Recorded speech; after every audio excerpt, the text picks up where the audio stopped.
Hello and good evening, everyone.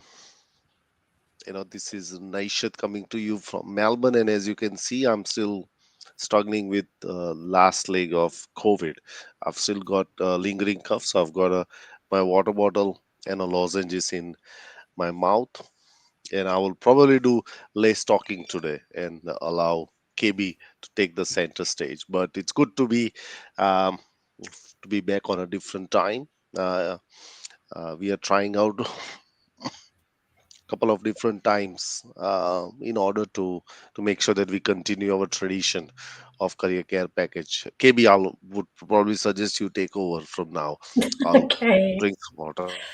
I feel terribly guilty because I said made Nashad come on the show and go, come on, we'll just do half an hour. Your voice will be fine. And then I told everybody that you might be auditioned to do some Hollywood or Bollywood voiceovers with your voice. So don't let the team down, Naish. Um, yeah, so today we're going to talk about Naish's doodling, not his. I won't make that joke. Um, basically, around the job search success blender, I've called it. So, what ingredients do you need in your job search to be successful? Because a lot of people just focus on one thing and find that that doesn't work. So, there's different kinds of ingredients and proportions of those ingredients, I think, in your job search or what you need to do as part of your job search. So that's what we're going to talk to you about. And we are testing out times. A few circumstances have changed. Naisha's got another job, so we're probably going to be doing this after hours from 5 o'clock, but we haven't settled on an exact time as yet, but we will in the future. So, Naish, did you have your picture to put up on the screen to show everyone? Sure, I think I should also tell people a background, a bit of background of that, KB, because Mm, it's nothing new, honestly. I think I used to use an example of popcorn a lot of time, but since last few months I've been really following a lot of visual creators on Twitter, and they draw some amazingly complex things, and they just show it in such a beautiful way that you can't, I just jump at it and say, can I really translate that into a career context? mm, And that's what I have been kind of trying to do. When I looked at this smoothie, I said that is so simple to understand, right? mm, It is, and that's how it is. And I should also say that I think a lot of people use this kind of metaphors anyway. They do a bit of networking, they do a bit of cold calling, they bit of LinkedIn and everything else, right? mm. And that's what really makes it real fun around this. That, and secondly, what I liked about this is that you can taste and adjust it. So if you Mm, don't like, you're not a sweet person, then you can put some more strawberries into that. That means that if you enjoy a certain activity, then you focus on that more rather than the other one that is not mm, giving you the results required. At the same time, you can make a smoothie for every day, a different smoothie. Create a kind of a smoothie sketch and say, "Oh, this is what I'm going to focus on." And I think the more you put this in a written form, mm. there are chances that you will end up actually achieving those results as well. So Do you know what I love about let the me, yeah. smoothie Mm, idea is that a smoothie is meant to be nourishing, right? So, so if you've got an ingredient that makes it taste a bit sour, then you've got the wrong ingredient there for you. So, I just thought I'd throw that in with your visual. What's the word? Metaphor? Is that the word for these things? yeah, visual sketches and yeah, a lot of fantastic creators has been, they've been, you know yeah, but visual sketches is what they are called on Twitter. Yeah, yeah. Okay, so let me just bring that, give me a second. Just trying to share my screen. Okay, all right. So hopefully this is going to work. Does it show big enough to Maybe just expand it a just bit if you expand can a little bit? manage. Yep, sure. This is live in Yeah, action. Oh, here we go. I think that's, yep, better. Okay. yep. I hope the All right. green isn't kale. See, it's spinach, in fact. Oh, Uh, lovely. Just yes, yes. Look, yeah. So, yeah. So I think I've just picked up six ingredients there. Obviously, there could be multiple. I think you can also relate to this, to also our cards against insanity because they are all activities. Mm, So I think there is also strong correlation to the product that we have developed around that you mix up your day with different activities because mm, if one activity, Einstein said that if the same action is not producing the results, maybe it's time for you to think bit differently or do some action differently.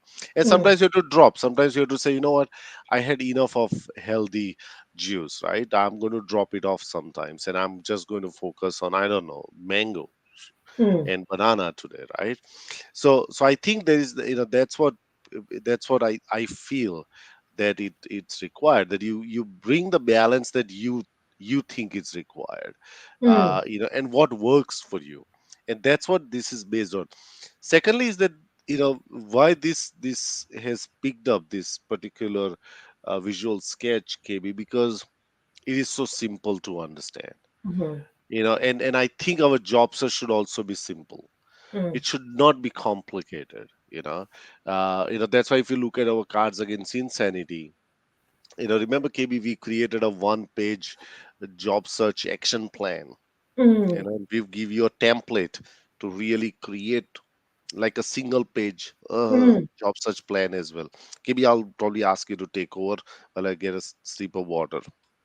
Absolutely. Okay, so um, there are the ingredients that Naish has put down as part of the smoothie. I think are good to talk about. So we've got, like, in terms of your job search, the recruiter relationship, things that you'd be putting on social media, informational interviews, which I'm a huge fan of, networking, and online applications. I think they're the ones. My eyesight's a bit off, but they're the main ingredients that we've spoken about. And so the proportion of time that you spend on each of those depends on a number of things. So it could depend on um, how senior you are. It could depend on whether you're wanting to do something that you're already doing or you're wanting to make a career change. It can depend on how many, if you're in a part of the market that has a lot of jobs being advertised versus not. Um, and it also depends on you personally. What are you most comfortable with? And there are parts of, like, these ingredients that are proven to be more effective than others. So in terms of, say, putting out an online application, you're more likely to be successful with your networking activities being referred into a job than, um, you know, putting out hundreds or blasting out hundreds of applications. So there's a bit of science behind, or a bit of data behind all of those, or a number of those approaches as well. So I thought would be good for people, everyone, for us to sort of go through each of those nations, talk about what are best practice in terms of all of those. Sure, So definitely. yeah, so with a recruiter relationship, Mm, um, recruiters need to be part of your mix because they um, have jobs, but they don't. The thing about it is that they don't have all the jobs in the market. So you've got to remember that recruiters are recruiting for their clients. So they might have 10 roles on for 5 clients, or they might specialize in a particular area of the market. So recruiters do need to be part of your mix, but you've got to remember that they're recruiting on behalf of a client. They're not your career guidance, your job search market advisor. So best practice in terms of recruiter relationships, I reckon, and the way I've seen people do this successfully is, have your LinkedIn profile in order, reach out to the recruiter that's advertising the job. So it's just another touch point via LinkedIn, for example, to get on their radar. Make sure that you try and contact the recruiter before you put your job application in. You may not get in touch with them, but make sure you try and contact them, and make sure you follow up after you put your job application in. The idea behind this is that it's recency. You're on their radar, basically. So, and you generally for corporate recruiters or private sector recruiters, they don't need to look at all applications. So if they've got 5 great people that have contacted them, that they've reviewed their resume and their deadline to submit to their client is the next day, guess who's going to the client basically? So that's a few things in terms of managing the recruiter relationship. You've got to drive it and you've got to manage it, which is still no guarantee that you won't get ghosted. The other thing that I've seen people really successfully do is find a way to eyeball a recruiter. And the way that people do that is a lot of the time when we had in-person events, for example, recruiters would be heading up meetups and networking amongst meetups. Go to those meetups and get to meet those people. Go to those industry events, because I know people that have applied for a job and then bumped into a recruiter at an industry event and they've gone, oh, did you send me your CV? So, that eyeballing thing is about building trust with that recruiter. And then one other last big tip that I've seen that works really well is that if you've been in a position where you've been using recruiters, then and you're wanting to put yourself out in the market, then reach out to those recruiters to see who they would recommend perhaps you speak with in their organization, or perhaps with in other organizations, or could they market you to their clients if there's no sort of restrictions from from a restriction of trade point of view, basically. So that's my tips on working with recruiters. And one last other thing, you asked me to do all the talking, so I'm going to do all the talking, is don't go to them without any idea of what you want to do. That's really frustrating. So you have to know yourself, your skills, your preferences before you sit in front of them, basically, because they can't sell vague to their clients, and they're very time poor a lot of the time, and their interview will be around a particular job, not around putting you on their talent pipeline database. I think that is so important, KB. If you follow some basic principles around here, I think you'll be in the top of the list anyway, Mm, for them, because recruiters see some really poor approaches and attitude by the job seekers. So they it's refreshing to see somebody who is absolutely clear, and it's mm, fine if the recruiter might say, look, I don't think so I can help you, so you exactly know that that may not be the right recruiter for you, and you might have to search for someone else. But that's good, right? Because mm, at least you are not going in the wrong direction, and you're not kind of building your hopes up. Secondly is that with recruiters, that I've found that be open, be honest about it. Don't hide a lot of stuff that we usually do, in mm, terms of your location, in terms of what works for you, in terms of your skill set and everything else, right? Be very clear upfront of with it, like how would you be with your accountant or with a lawyer? mm, You got to treat that relationship as is. That's what I find that mm, really works with works with recruiters, mm, KB, over a period of time. And they don't, you know I think one of the other thing is that, to keep being on their radar. If they are proactive on LinkedIn, then you also have to be proactive on LinkedIn, because otherwise they'll absolutely forget about it. Then, mm, hundreds and thousands of posts that that people see.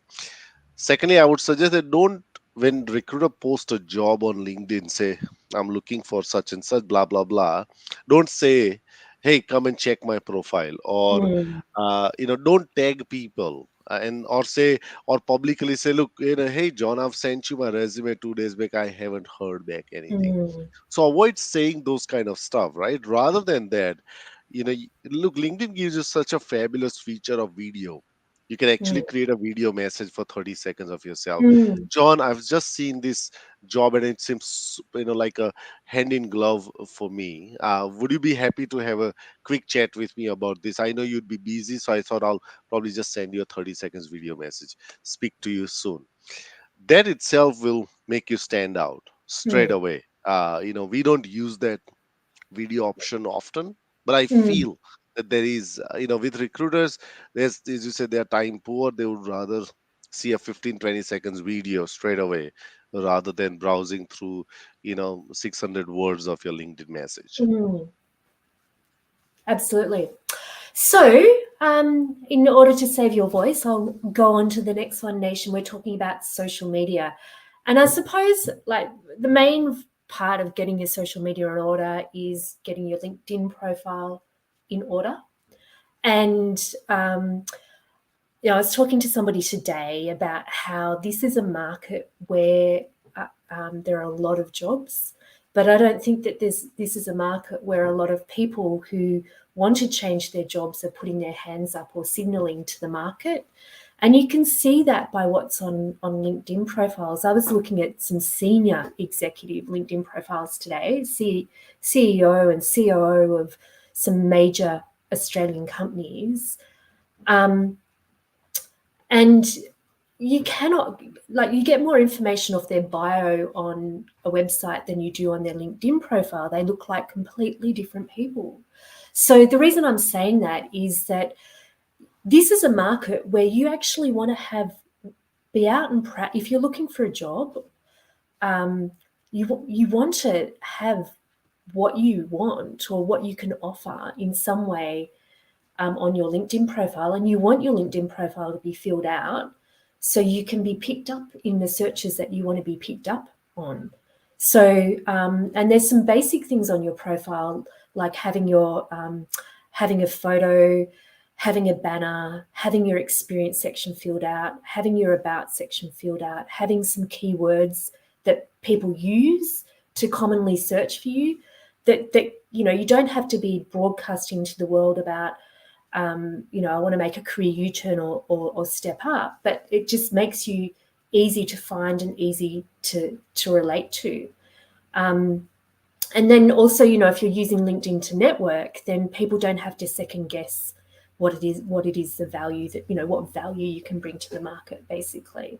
So from a social media point of view, if number one, and it's been number one since LinkedIn's been invented, is having your LinkedIn profile in order. But then also, I know you use things like Twitter, for example, to um, see who's tweeting, see what's current, follow experts in your field, um, absorb that kind of stuff as well, because that can give you some background to people and organizations in the market, and a rich sort of source of knowledge around what's happening, but also can help you be found if you've got a Twitter profile as well. So from a social media point of view, a lot of recruiters are headhunting now because there are skill shortages. So having a bigger presence rather than a lesser presence is a good idea, because you want to be found in certain places as well, online, that'll maximize your chances of appearing in a Google search, for example.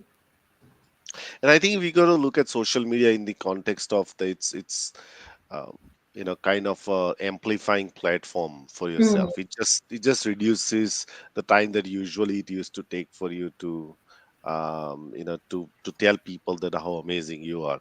So different people, LinkedIn, and obviously becoming more and more crowded. But let's say if you're looking for work in marketing, communication, to even IT roles, there are lots of jobs and lots of chatter happens on Twitter that mm. I've seen. You just have to, and I think we did a fantastic episode with I forgot the name Jacob? of Jacob. That's right, on Yeah. how to use Twitter for your job search. It's a fantastic tool, and I've used it not for job search, but to get people on our career care package shows. Mm, But it's a really a different way of promoting and building your brand. yeah. Instagram for that matter, or even TikTok for that matter. You got to Yeah. look at where your audience is, where you get major traction, and then use that accordingly. Mm. Poor Naish. I made you come on this show and it's like coughing away.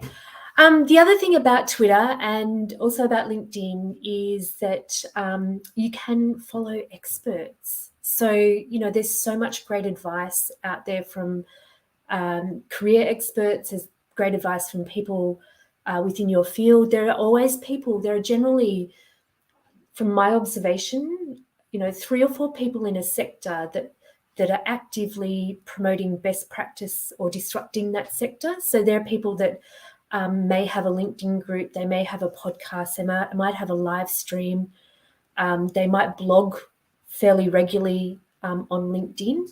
So those people, I call them in social media, I call them hubs. So they're people that know other people. So you can instantly make a connection with somebody if you read something that they've written or listen to something that they've spoken about and use that as a way of, hi, you know, I really loved what you said about such and such. I related to that because of ABC.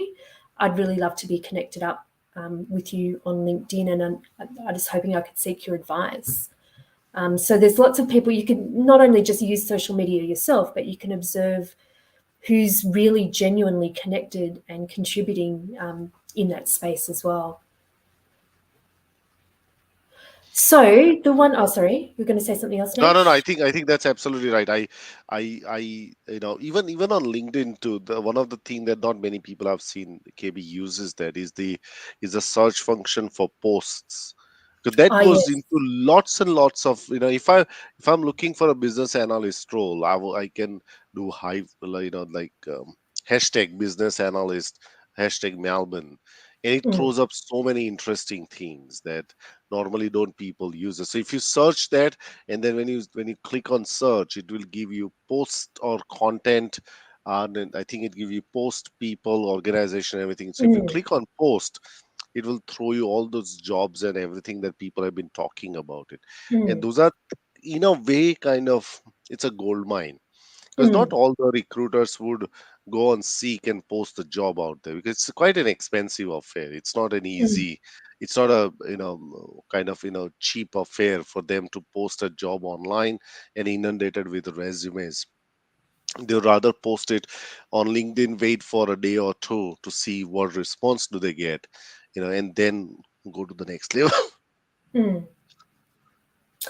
Yeah, and also it gives them a richer understanding of what your interests are as well if you've posted something. So LinkedIn has an amazing way of searching on various things now with different filters, whether you're searching for groups, whether you're searching for companies, whether you're searching for jobs, whether you're searching for people. So you can be quite targeted, and so recruiters search the entire database as well. So let's move on to the next one, Naish, because I'm very conscious of your voice. And the next one is informational interviews. Now, we had on our show this year William Cohen, who's written that book, and he said something that I've stolen because I love it.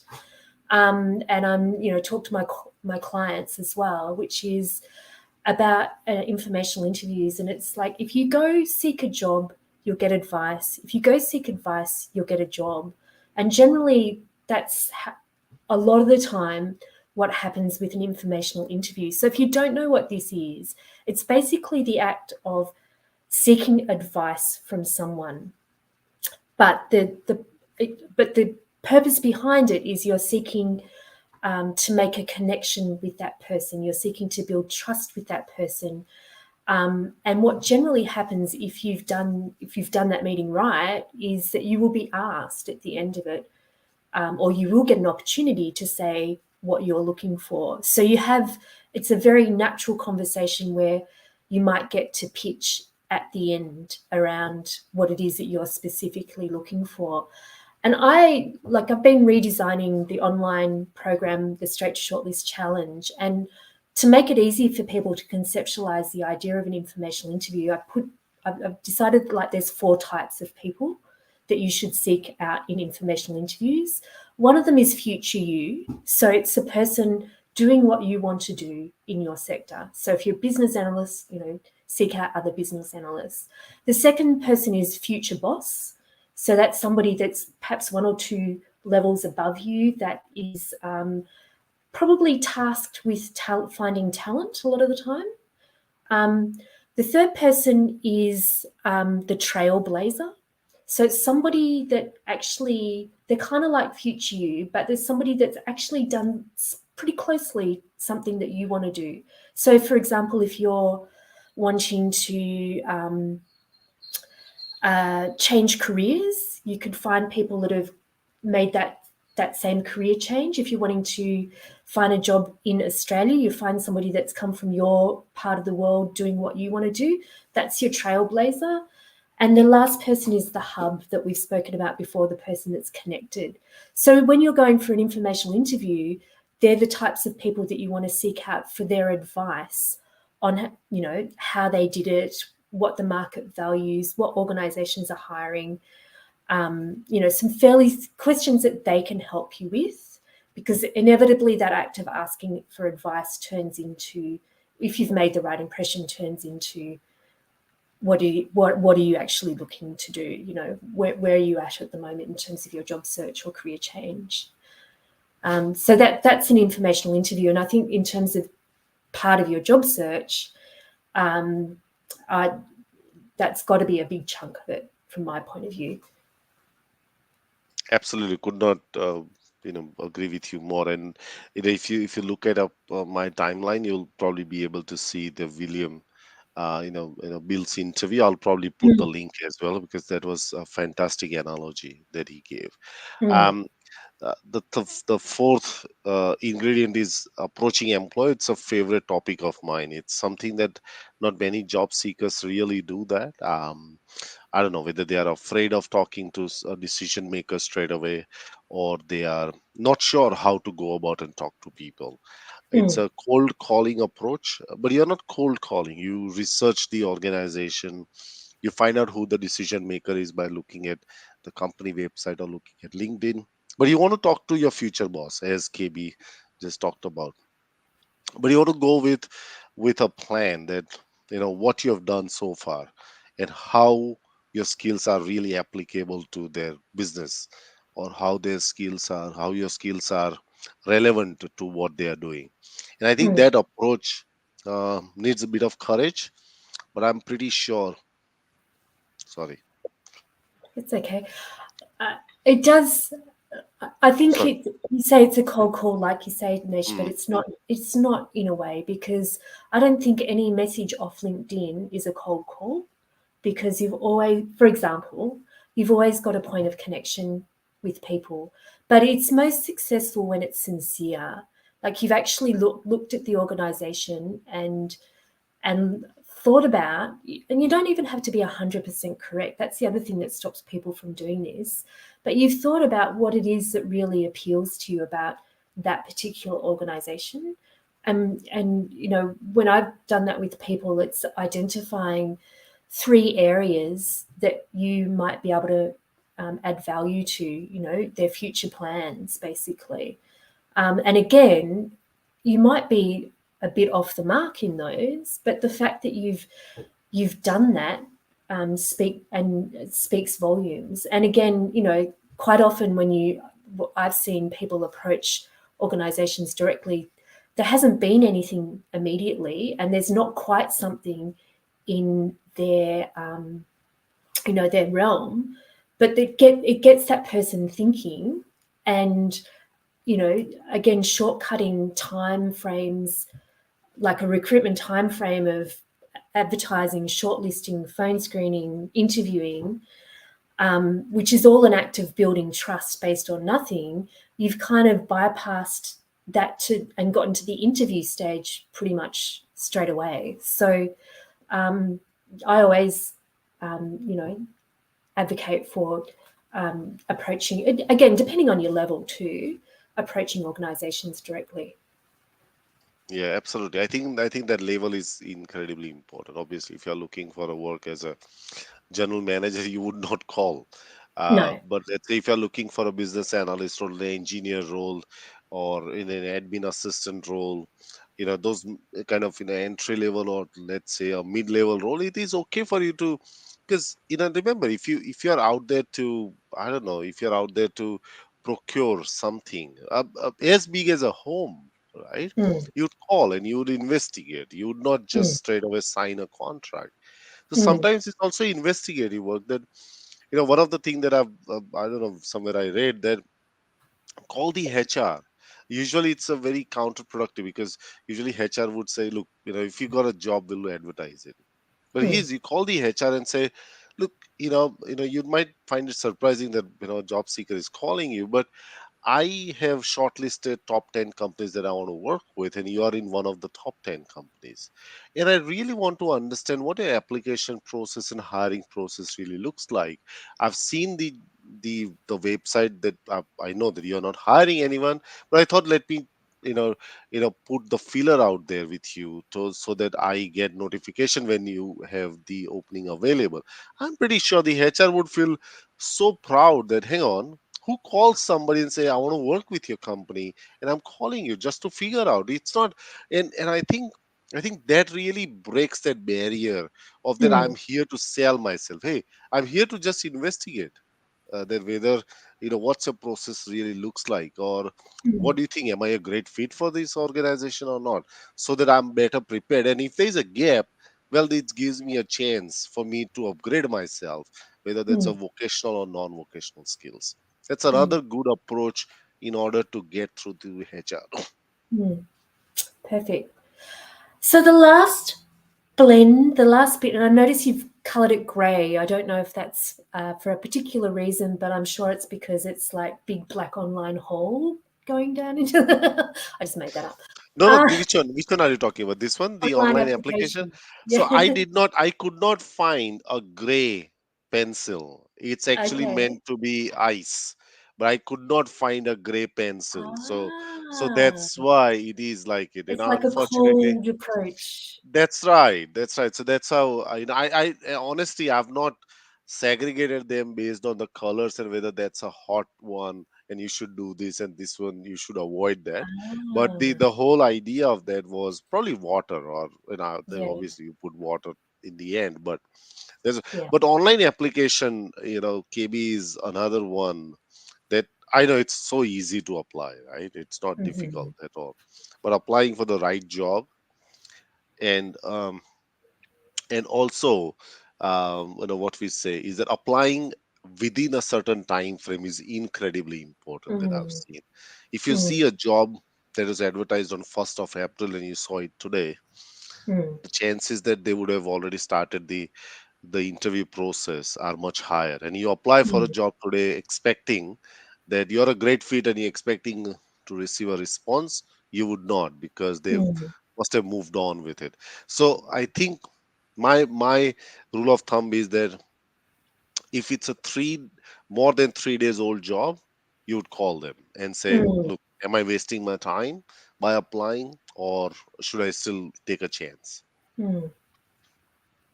I've seen that where somebody's applied a week later, and this was for a executive assistant role, a senior executive assistant role, and the recruiter said, "Well, if you can get your resume into me this afternoon and your cover letter, I'm shortlisting and sending these across to my client tomorrow." So, yeah, I think a lot of the time it is recency with that because people do get you. Well, you're just a bit of paper at that point. You're not a person, so it's easy to get lost amongst the other hundreds of bits of paper.